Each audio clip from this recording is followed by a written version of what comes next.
Shalom Sobat Prestasi dan pemirsa Bible TV, apa kabar? Kita kembali lagi dalam program Terang Kehidupan yang malam hari ini akan diberkati oleh Pendeta Dr. James Park dari GBI Basilea Kelapa Gading. Ya, Pak James, apa kabar? Shalom, Pak. Shalom Pak Agi, shalom pemirsa dimanapun juga engkau berada, Bible TV, dan juga para pendengar Radio Prestasi. Kita percaya dalam situasi apapun juga, Tuhan Yesus selalu menjadi penolong kita. Dia setia menyertai kehidupan kita, sehingga hati kita ini selalu bersemangat, selalu optimis, selalu melihat bahwa ada harapan di hari-hari yang akan kita lalui bersama-sama. Puji Tuhan, ya Pak Agi. Ya, sudah sekian waktu kita tidak berjumpa dan malam hari ini tentu ada tips yang sangat luar biasa dari Pak James. Dan saya percaya tema yang akan disampaikan ini pasti sangat menarik. Apa tema yang akan disampaikan ini Pak James? Baik, terima kasih Pak Agi, Sobat Prestasi dan pemirsa Bible TV dimanapun juga Anda berada. Kita akan merenungkan waktu saat-saat ketika Yesus Kristus akan naik ke surga. Dan waktu Yesus naik ke surga, Yesus tidak begitu saja langsung naik ke surga, enggak. Tetapi semuanya diatur oleh Tuhan, di-arrange oleh Tuhan. Yesus mengatur tempat di mana dia akan bertemu dengan murid-muridnya, yaitu di Galilea. Yesus Kristus mengatur juga segala sesuatu dengan cara yang rapi, sehingga pada waktu Yesus naik ke surga, ada sekitar 500 murid-murid Yesus Kristus yang menyaksikan, yang melihat bagaimana Yesus naik ke surga. Dan Yesus atur juga bagaimana dia mengatur bahwa waktu dia menaik ke surga, ada petua-petua, ada pesan-pesan yang Yesus Kristus sampaikan, di mana pesan ini harus diperhatikan oleh setiap orang percaya, oleh semua murid-murid Yesus Kristus. Pesan dari Yesus Kristus bukanlah pesan yang hanya diingat saja atau disimpan di hati, tetapi sebuah pesan yang harus dilakukan, sebuah pesan yang harus dikerjakan. Dan pesan Yesus Kristus ini masih berlaku sampai dengan sekarang. Pesan dari Yesus Kristus pada saat dia mau naik ke surga, pesan itu harus kita lakukan sampai hari ini, sampai besok, sampai kapanpun, lalu sampai kapan? Sampai Yesus Kristus datang pada kali yang kedua di awan-awan. Nah, ini yang akan kita renungkan bersama-sama agar kita jangan lupa bahwa Tuhan telah menitip pesan kepada kita untuk kita lakukan bersama-sama. Demikian Pak Agi yang akan kita bahas malam hari ini. Baik, terima kasih Pastor James. Tema yang sangat menarik. Kita akan dengarkan nanti.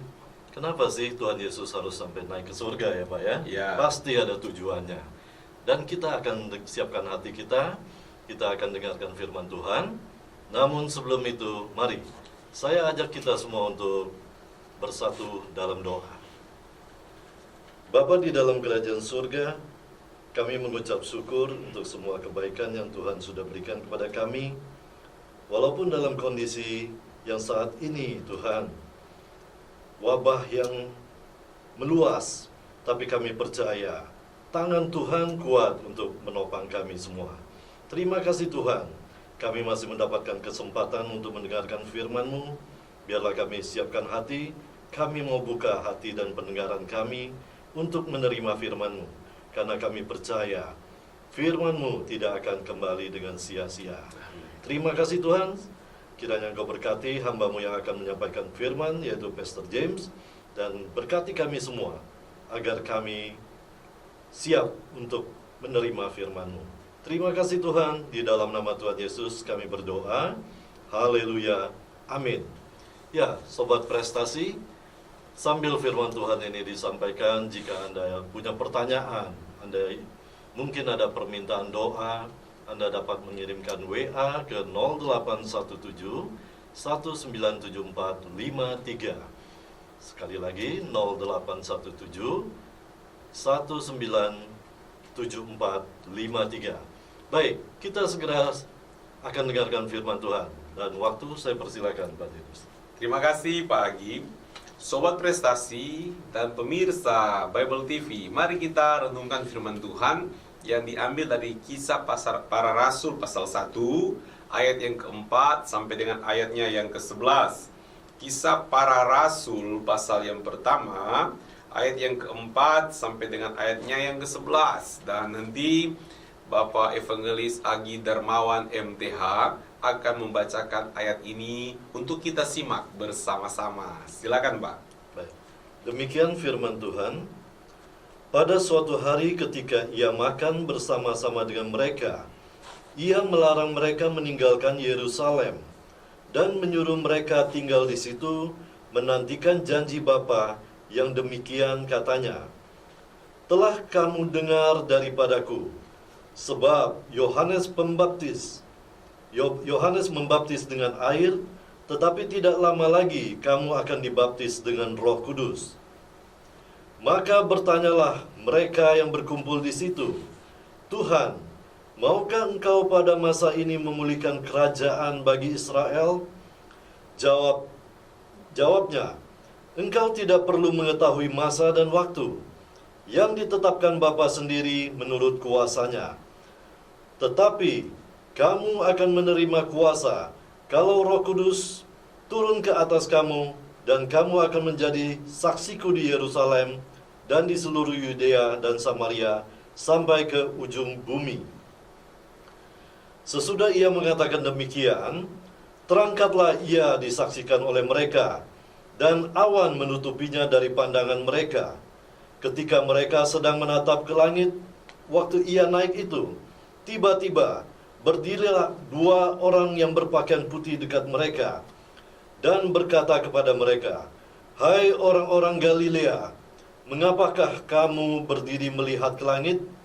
Yesus ini, yang terangkat ke surga, meninggalkan kamu, akan datang kembali dengan cara yang sama, seperti kamu melihat dia naik ke surga. Puji Tuhan, terima kasih Bapak Evangelis Agi Darmawan MTH. Baca ayat firman Tuhan lumayan panjang, Pak ya. Dan kita akan merenungkan firman Tuhan ini. Ini kisah tentang Yesus Kristus naik ke surga. Dan ayat yang keempat sangat menarik sekali. Pada waktu hari ketika ia makan bersama-sama dengan mereka.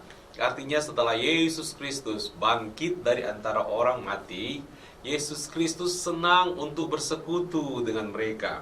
Apakah Yesus butuh makanan? Apakah Yesus butuh minuman? Sama sekali tidak perlu. Apakah Yesus Kristus butuh ditemanin pada waktu makan malam? Enggak, sama sekali enggak seperti itu ya. Yesus Kristus tidak perlu ditemanin untuk makan. Tetapi kenapa Yesus Kristus mau berinisiatif untuk makan bersama-sama dengan murid-muridnya? Pasti ada alasannya.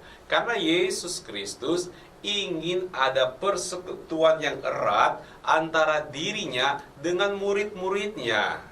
Karena memang mereka mengalami goncangan. Murid-murid Yesus Kristus sempat mengalami goncangan ketika mereka melihat guru mereka, Mesias mereka, tergantung di kayu salib dan dianggap penjahat oleh orang-orang pada waktu itu dan mati di kayu salib. Jadi mereka mengalami goncangan iman yang begitu dahsyat. Tergoncanglah iman mereka. Sehingga ketika Yesus bangkit dari antara orang mati, maka Yesus Kristus berinisiatif bersekutu dengan murid-muridnya dengan cara makan bersama dengan mereka. Jadi kalau bicara makan bersama itu pasti suatu persekutuan yang akrab, yang intim. Bukan saja persekutuan yang resmi, bukan begitu. Seperti kalau ada acara pernikahan, itu acara resmi bukan? Resmi. Tapi ketika udah makan-makan masih resmi lagi? Enggak, udah enggak resmi lagi.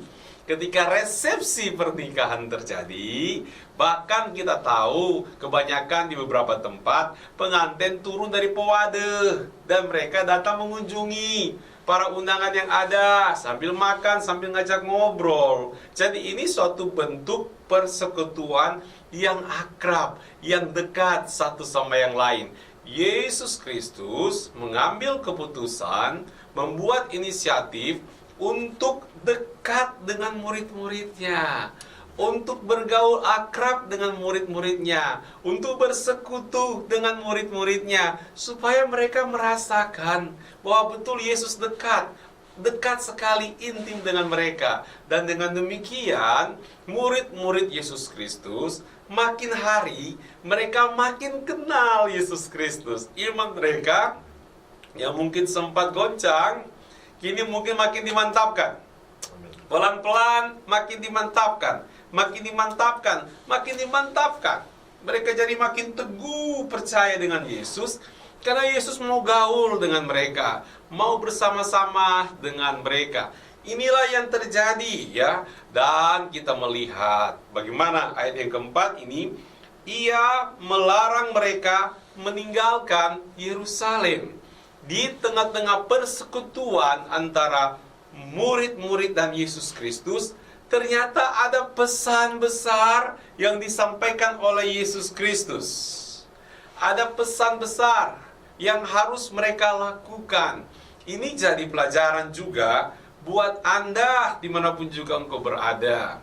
Jika kita ingin mendapatkan isi hati Tuhan, jika kita ingin mendapatkan maksud-maksud Tuhan dalam hidup kita, jika kita ingin tahu apa maksud pesan Tuhan yang besar buat hidupmu, maka itu harus mulai dengan keakraban diri kita dengan Tuhan. Kita harus membangun kedekatan kita dengan Tuhan agar kita lebih peka untuk mendengar pesan apa yang Tuhan mau sampaikan kepada kita, rancangan apa yang Tuhan mau sampaikan kepada kita, apa berkat besar yang sedang Tuhan siapkan untuk kita. Ini menarik sekali, sehingga jangan pernah kita berhenti bersekutu dengan Tuhan.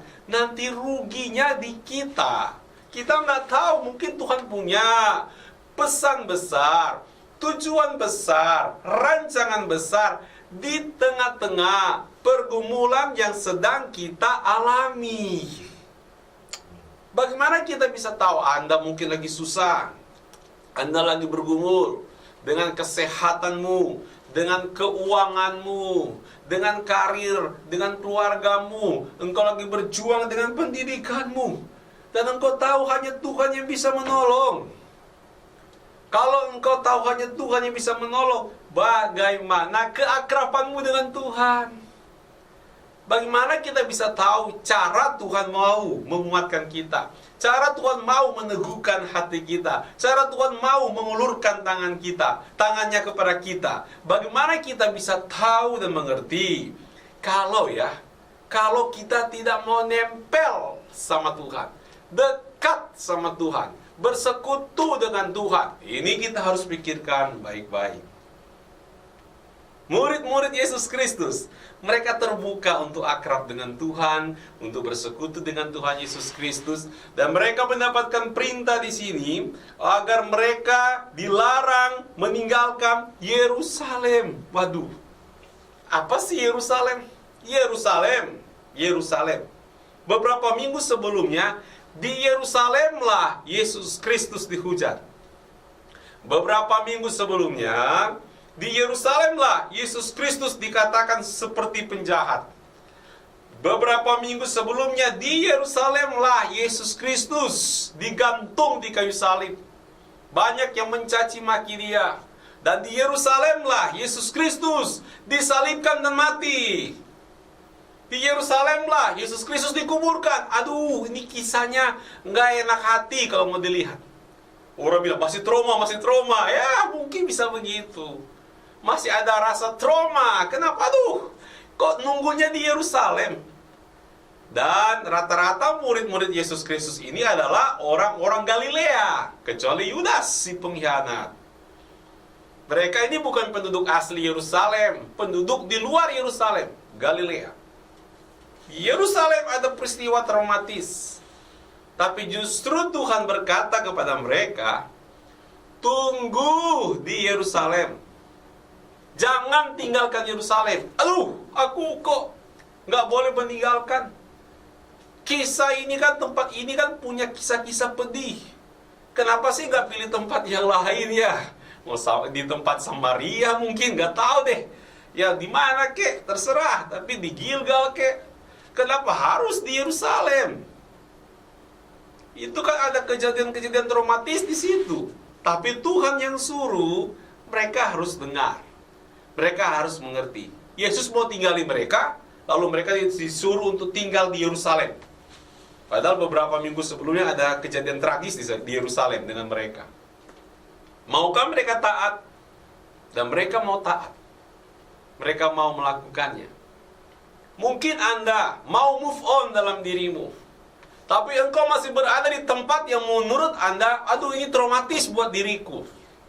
Karena mungkin engkau sekarang sedang berada misalkan di tempat tinggal, di gereja, di tempat pekerjaan, di lingkungan yang mungkin engkau pernah mengalami traumatis di situ. Tapi kalau sampai sekarang engkau belum move, belum pindah dari situ, Tuhan masih mengizinkan engkau tetap tinggal di situ, berada di situ, beraktivitas di situ. Percayalah, Tuhan pasti akan membela kehidupan kita.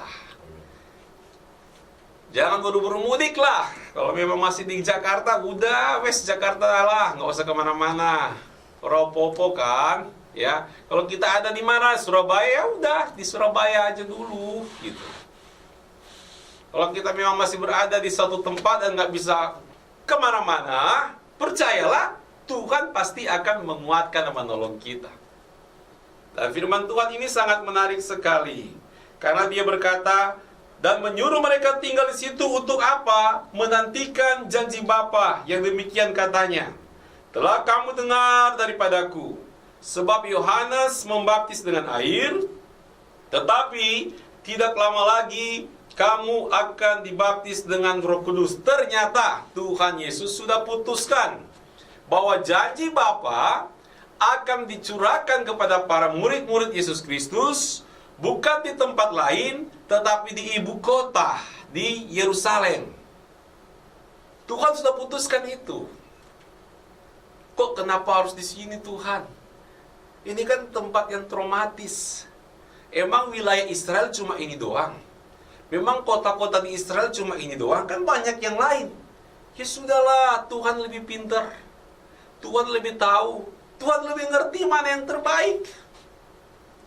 Ketika Tuhan putuskan Yerusalem, Yerusalem. Kenapa? Kalau kita baca pasal berikutnya, setiap tahun atau setiap perayaan Pentakosta, semua orang Israel di seluruh dunia, mereka bergerak dan ziarah datang ke Yerusalem. Semua orang itu berusaha, dan tentu ya orang yang mau ziarah datang ke Yerusalem itu tentu pasti ya, kayak kita kalau mau mudik kalau nggak ada modal gimana ya? Tentu mereka ini ya, kalau dari Roma mau berjalan ke Yerusalem, dari Alexandria Afrika mau pergi ke Yerusalem untuk melakukan ziarah di dalam perayaan hari Pentakosta, itu tentunya kosnya gede, besar loh biayanya. Mereka dari Kapadokia, dari Turki mau datang ke Yerusalem untuk merayakan perayaan Pentakosta, besar dong kosnya. Tapi mereka seluruh dunia nih, mereka bergerak untuk datang ke Yerusalem untuk merayakan hari Pentakosta. Di Yerusalem terkumpul banyak orang Israel di seluruh dunia. Dan ketika di hari Pentakosta, Petrus berkhotbah, 3.000 orang bertobat. Dan dia berbahasa roh dengan berbagai bahasa-bahasa lain kan. Bahasa Arab, bahasa Yunani, bahasa Kapadokia, bahasa-bahasa lain. Dan mereka bertobat. Dan waktu mereka bertobat, kan mereka harus pulang lagi kan. Ada yang pulang ke Mesir karena mungkin dia bisnis dia di situ. Ada yang pulang ke Roma karena pekerjaan dia di situ, keluarga dia ada di situ. Mereka kembali ke tempat mereka masing-masing sambil apa? Sambil membawa iman Yesus Kristus. Maka Injil tersebar ke seluruh dunia. Luar biasa bukan? Tempat yang dianggap tempat traumatis, tapi kalau Tuhan sudah putuskan, lakukan saja. Tempat itu Tuhan mau berkarya. Dan apa yang terjadi? Mereka menjadi berkat yang besar. Nah, ini cara Tuhan nih punya pola tuh. Kadang-kadang kita agak-agak ya secara manusiawi kita ngikutnya agak-agak perlu hikmat dari Tuhan. Perlu merendahkan hati Tuhan nih maksudnya seperti apa. Dalam hidup kita, mungkin engkau sedang dalam keadaan apapun juga, kalau engkau masih ada di situ, masih bergumul di situ, percayalah, Tuhan tidak tinggalkan engkau. Tuhan masih punya rencana yang besar untuk bekerja, untuk menyatakan kemuliaannya, kebesarannya di dalam kehidupan kita.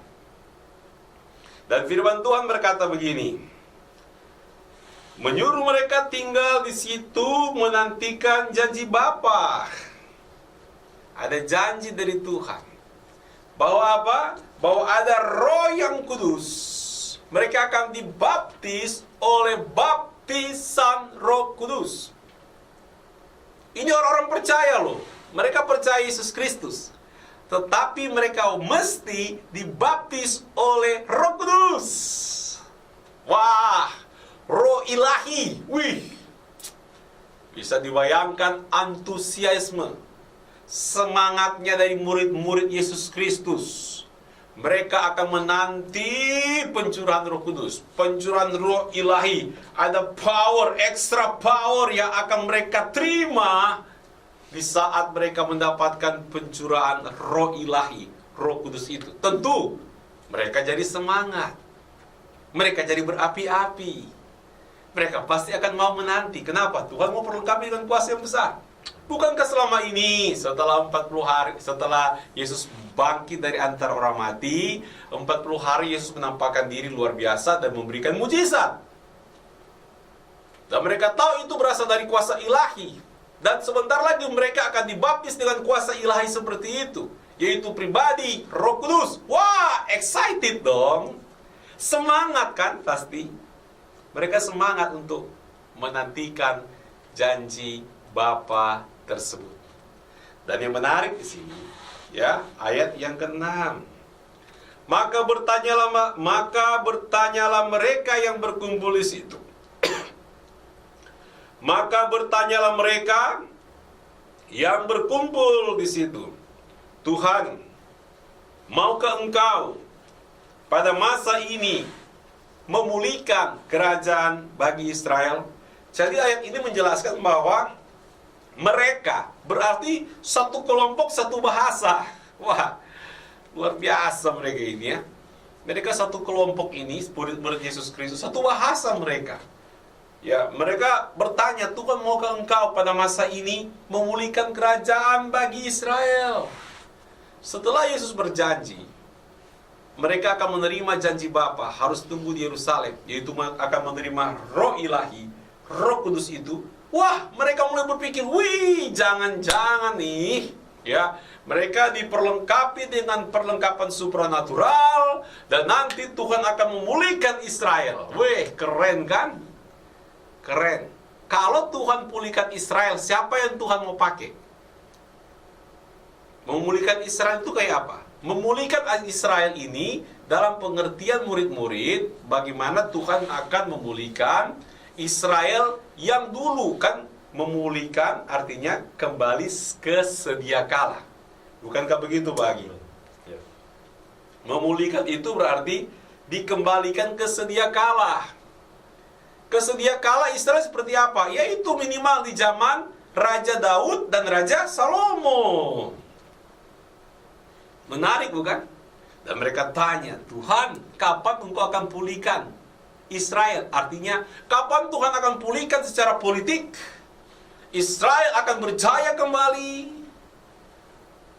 seperti kerajaan di saat Daud menjadi raja dan Salomo menjadi raja. Make Israel great again, ya kan, membuat Israel itu kembali besar seperti sedia kala. Kan mereka mau diperlengkapi dengan kuasa supranatural. Kira-kira cara pikir murid-murid ini, Tuhan mau memulihkan Israel secara politik seperti di zaman Daud. Kira-kira siapa yang Tuhan mau pakai? Mereka mau dilengkapi dengan kuasa supranatural. Apakah Tuhan akan pakai para ahli Taurat, orang-orang Farisi yang menyalibkan Yesus Kristus? Tentu bukan mereka. Jadi siapa yang akan jadi pilihan pertama? Pasti yang jadi pilihan pertama pengikut Yesus Kristus dong, yang loyalitas sama Tuhan Yesus, yang setia sama Tuhan Yesus. Lalu siapa mereka? Ya murid-murid Tuhan Yesus. Bisa dibayangkan nggak? Dalam pikiran murid-murid Yesus Kristus, mereka diperlengkapi dengan kuasa supranatural. Mereka berharap pemulihan secara politik Israel. Dan pasti mereka menginginkan, karena Yesus mau jadi raja, jadi otomatis Yesus Kristus akan memakai mereka menjadi pemimpin-pemimpin yang hebat. Akan dapat kedudukan nih, dapat posisi nih di Israel. Waduh, ini makanya mereka itu bertanya bukan pribadi, tapi satu kelompok. Maka bertanyalah mereka, kapan Tuhan akan pulihkan Israel? Karena nanti dengan kuasa supranatural mampu bikin mujizat, dapat jabatan, dapat posisi. Nggak tahu menjadi apa, menteri apa ya kira-kira ya? Menteri multimedia mungkin. Mereka berharap, aduh pasti dapat jabatan. Nggak sia-sia ngikut Yesus selama ini. Kapan kira-kira Yesus mau pulihkan Israel? Yesus bilang, bukan itu. Bukan itu. Cara pikir manusia memang itu sangat jauh berbeda dengan rancangan dari Tuhan. Nah, Tuhan berkata dalam ayat yang ke-7, jawabnya, engkau tidak perlu mengetahui masa dan waktu yang ditetapkan Bapa sendiri menurut kuasanya. Memang Israel akan dipulihkan, tapi itu bukan urusanmu. Gak usah pusing masa dan waktunya. Dan memang terbukti. Setelah generasi pertama para murid-murid ini lewat, muncul generasi Timotius. Gak dipulih-pulihkan tuh Israel. Karena bukan itu fokus dari Yesus Kristus. Bukan itu. Jadi sempat salah mikir, salah tafsir, salah paham nih murid-murid Tuhan Yesus. Dan Tuhan Yesus mengoreksi cara berpikir mereka. Janji Bapa, baptisan Roh Kudus bukan untuk memulihkan secara politik kerajaan duniawi Israel di muka bumi. Bukan itu. Tapi yang dijelaskan oleh Yesus Kristus, kenapa mereka akan menerima janji Bapa, yaitu hidup mereka akan dikuasai oleh kuasa ilahi, yaitu Roh Kudus, dengan kuasa supranatural. Untuk apa itu? Dalam ayat yang ke-8 memberikan penjelasan kepada kita. Tetapi kamu akan menerima kuasa kalau Roh Kudus turun ke atas kamu, dan kamu akan menjadi saksiku di Yerusalem dan di seluruh Yudea dan Samaria dan sampai ke ujung bumi. Oh, itu toh maksudnya. Ketika Roh Kudus dicurahkan, mereka dipenuhi oleh Roh Kudus, mereka mengalami apa yang dinamakannya pengalaman kuasa supranatural. Tujuannya supaya murid-murid ini mereka menjadi saksi Kristus, martirnya Yesus Kristus. Ini tujuannya, menjadi saksi Yesus Kristus. Mulai dari mana? Dari Yerusalem, Yudea, Samaria, dan seluruh bumi. Secara serempak dilakukan.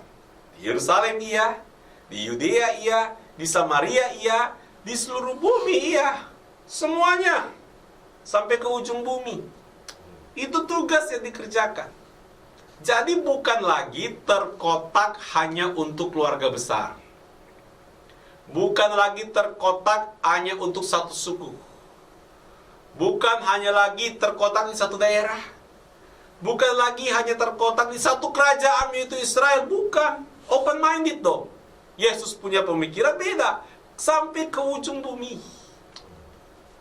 Mereka diberikan di pundak mereka tanggung jawab ilahi. Bukan cuma untuk Israel, tapi tanggung jawab ilahi. Memberitakan Injil sampai ke ujung bumi. Lebih luas. Memberitakan kerajaan Allah sampai ke ujung bumi. Itu tugas yang harus mereka kerjakan. Itu yang menjadi alasan kenapa Roh Kudus dicurahkan, supaya menjadi saksi. Artinya, kalau kita berkata kita punya karunia-karunia Roh Kudus, dibaptis oleh Roh Kudus, berbahasa roh, berbahasa lidah dan sebagainya, bernubuat. Tapi kalau tidak, bukan untuk bersaksi, bukan untuk menyatakan Yesus Tuhan kepada orang lain, bukan untuk penginjilan dan sebagainya. Untuk apa itu? Salah sasaran loh. Karena sasaran utama kita diperlengkapi dengan baptisan Roh Kudus adalah untuk menjadi saksi Kristus, bukan hal-hal yang lain. Oh, saya bisa bahasa roh. Oh ya? Lalu gimana setelah bisa bahasa roh? Setelah saya bisa bahasa roh, saya merasa nyaman. Bukan itu tujuan baptisan Roh Kudus.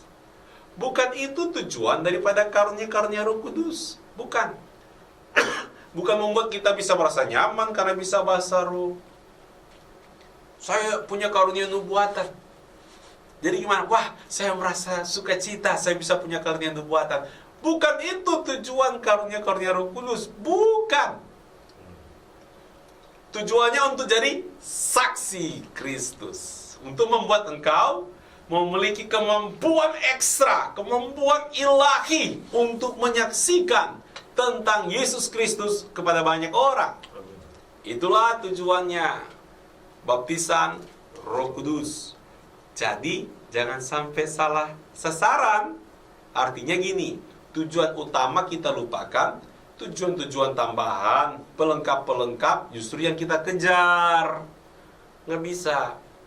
Bisa punya karunia-karunia Roh Kudus, pasti hati damai sejahtera, pasti hati sukacita, ya, pasti kita makin menikmati hadirat Tuhan. Itu betul 100%.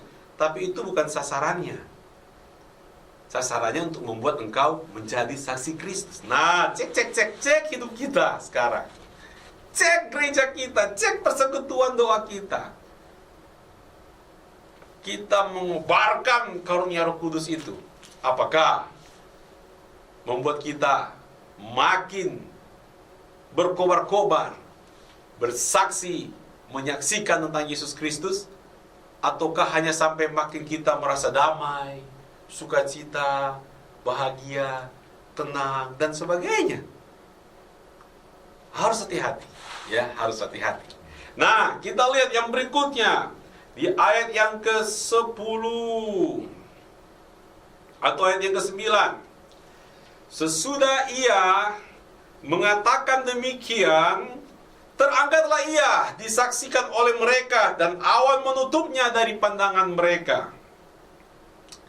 Yesus, ketika ia mengatakan demikian, itu pesan Yesus. Lalu Yesus naik ke surga. Artinya itu plan, rencana Tuhan Yesus Kristus. Pasti akan terlaksana. Dan puji Tuhan, murid-murid Yesus Kristus taat. Tetapi ada proses supaya mereka mau taat. Kita lihat di dalam ayat yang ke-10. Ketika mereka sedang menatap ke langit, waktu ia naik itu, tiba-tiba berdirilah dua orang yang berpakaian putih dekat mereka, dan berkata kepada mereka, "Hai orang-orang Galilea, mengapakah kamu berdiri melihat ke langit? Yesus ini yang terangkat ke sorga meninggalkan kamu akan datang kembali dengan cara yang sama seperti kamu melihat dia naik ke sorga." Jadi waktu Yesus naik ke sorga, ini orang-orang Galilea ini, mereka natap ke langit terus. Apa itu? Terkagum-kagum. Ya, mereka ngelihat terus oh, Tuhan Yesus naik ke sorga. Termangu-mangu mereka melihat ke sorga, melihat ke langit, melihat Yesus sudah nggak ada lagi di langit, sudah ke sorga. Tetap aja mereka ngelihat ke langit. Terpaku mereka memandang ke langit. Padahal nggak disuruh loh. Mereka nggak disuruh untuk terpaku menatap langit, enggak. Mereka disuruh cepat-cepat ke Yerusalem. Tunggu janji Bapa di Yerusalem. Memang ketika Yesus naik ke sorga, itu pengalaman rohani yang luar biasa bagi mereka yang bisa menyaksikannya. Itu pengalaman rohani yang luar biasa. Tapi jangan terpaku dengan pengalaman rohani yang seperti itu saja. Tetapi harus ingat tugas dan tanggung jawab. sebagai anak-anak Tuhan. Harus move on, move on. Ini pelajaran juga bagi kita.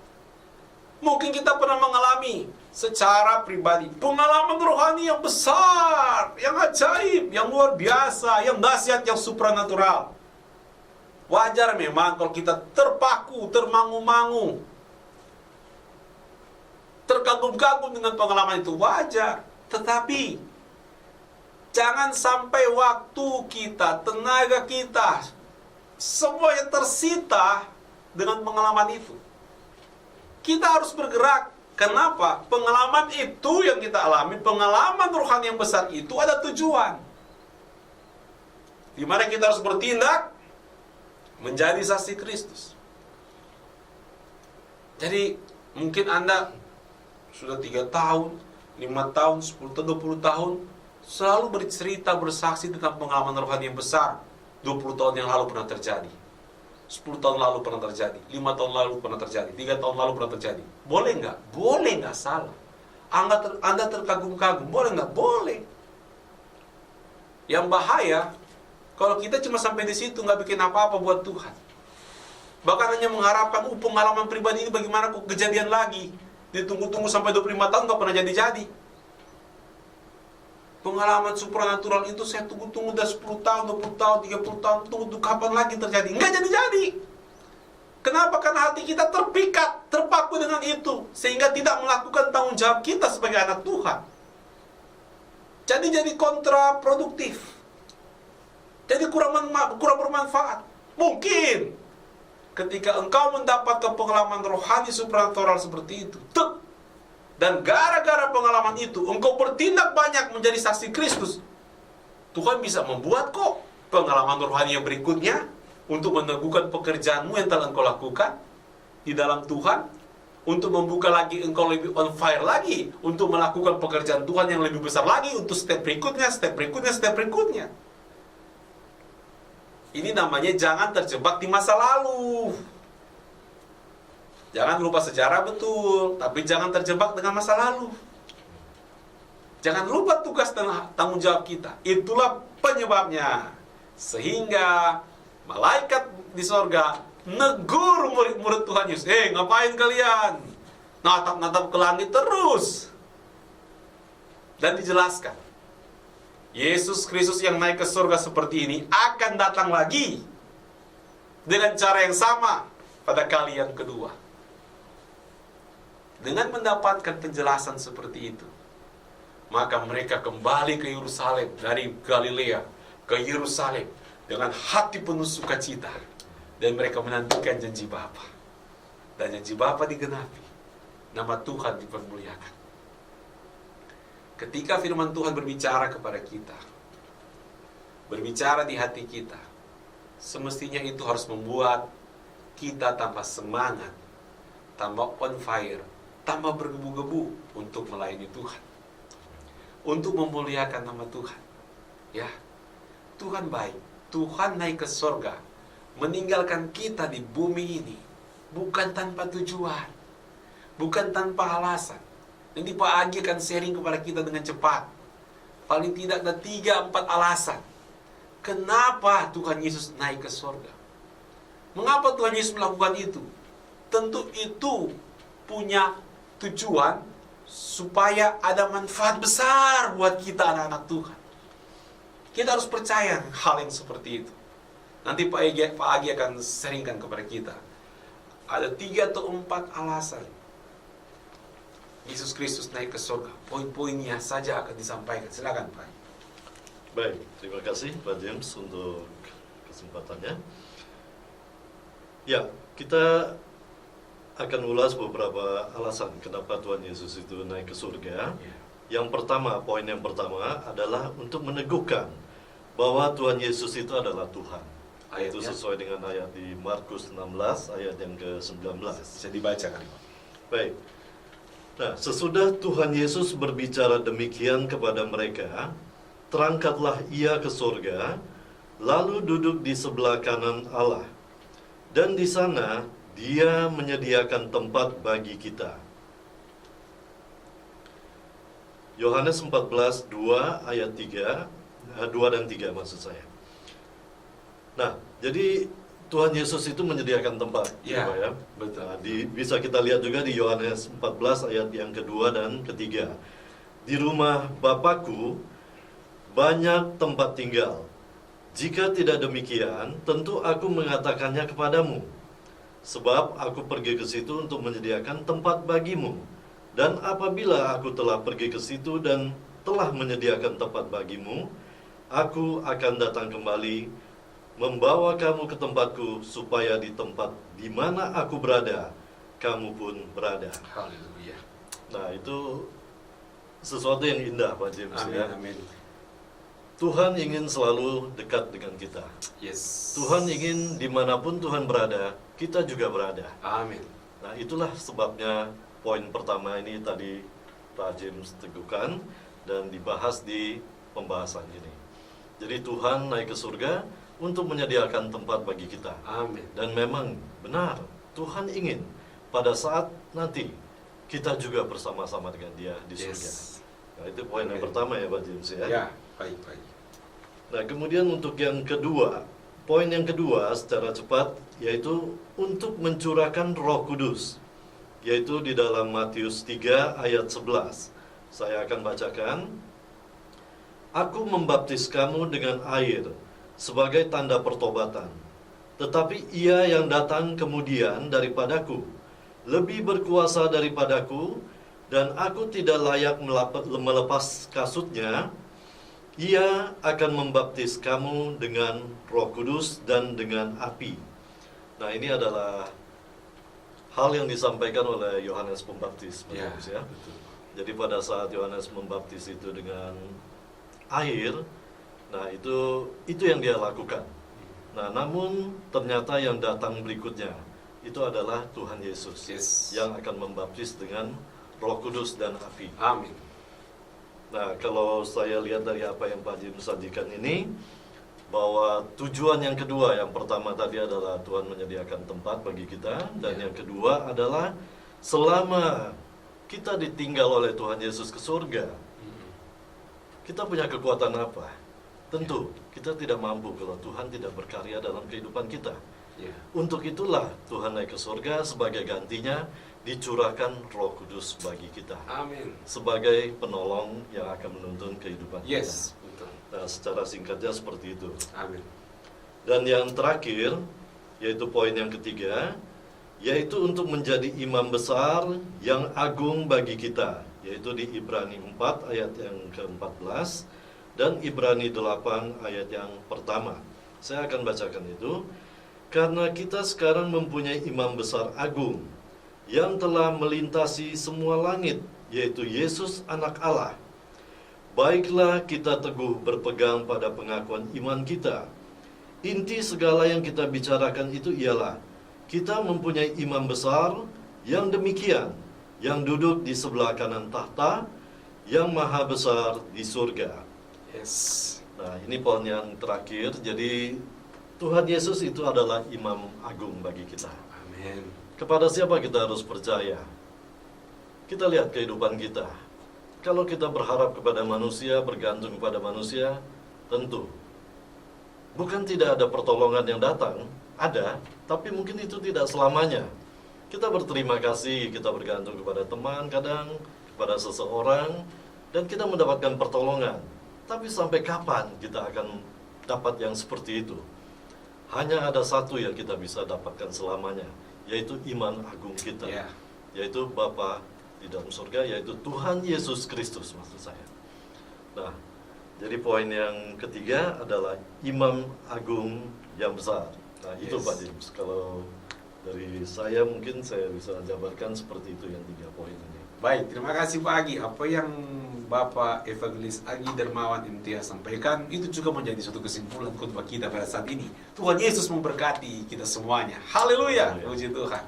Baik, terima kasih Pak James untuk khotbah yang sudah disampaikan, dan saya percaya Sobat Prestasi dan pemirsa Bible TV kita semua sangat diberkati dengan firman Tuhan yang ada.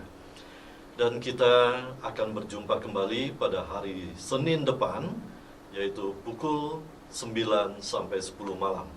Terus ikuti firman Tuhan bersama program Terang Kehidupan dari GBI Basilea yang dipandu oleh Pendeta Dr. James Park. Baik, kita akan berjumpa kembali Senin depan, dan saat ini kita akan tutup di dalam doa. Untuk itu saya persilakan Pak James. Baik Pak Agi, mari kita berdoa. Bapa Surgawi, berkati kami semuanya, berkati para pendengar Radio Prestasi, berkati pemirsa Bible TV, agar mereka semua menikmati berkat daripada Roh Kudus yang menemani kehidupan kami semuanya. Berkati Radio Prestasi Bible TV yang ada. Berkati juga Tuhan PT Haga Jaya Kemasindo Sarana sebagai partner pelayanan kami. Berkati DKI Jakarta dan sekitarnya. Berkati Indonesia Tuhan di bawah kepemimpinan Bapak Presiden Joko Widodo. Biarlah Tuhan memberikan kesehatan, kekuatan, dan hikmat Tuhan untuk memampukan bangsa kami tetap kuat dan mampu melewati setiap tantangan dan pergumulan yang ada, yang membuat bangsa kami makin hari makin kuat, makin stabil, dan makin sejahtera di seluruh Indonesia, dari Sabang sampai Merauke, dari Talaut sampai Pulau Rote. Semuanya mengalami berkat dari Tuhan lewat kepemimpinan yang Tuhan sudah percayakan kepada Bapak Presiden kami, Bapak Insinyur Joko Widodo, sampai ke jajaran-jajaran tingkat RT dan RW di seluruh pelosok Indonesia ini. Berkati bangsa kami dengan kesatuan, dengan kegigihan, ketabahan, dan ketekunan melewati setiap pandemi, setiap pergumulan yang ada. Tetap bersatu dan kuat. Bersama Tuhan kami pasti bisa. Dalam nama Tuhan Yesus, haleluya, amin. Ya, Sobat Prestasi dan pemirsa Bible TV, terima kasih atas kesetiaan Anda mengikuti program Terang Kehidupan.